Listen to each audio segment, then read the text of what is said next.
నమస్తే అన్నలు.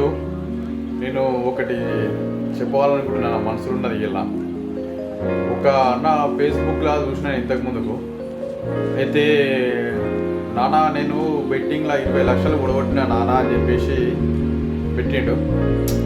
అన్న అంత ఈజీగా ఎట్లా చెప్తుండ్రు అన్న మీరు? 20 లక్షలు అంటే తక్కువ కాదన్న. ఆ 20 లక్షలు వెనుక ఎంత కష్టం ఉంటుంది, అమ్మా నాన్నది, భార్య పిల్లల్ని. 20 లక్షలు పెట్టే ముందు ఆలోచించన్న. ప్రతి ఒక్క బెట్టింగ్ పెట్టే అన్నకు దయచేసి నేను చెప్పేది ఒకటే, మీరు బెట్టింగ్ పెట్టే ముందు మీ అమ్మా నాన్నని కానీ భార్య పిల్లల్ని కానీ గుర్తు చేసుకున్నాను. మనకు వస్తాయి అని, డబ్బులు వస్తాయని చెప్పేసి ఆలోచించాలి.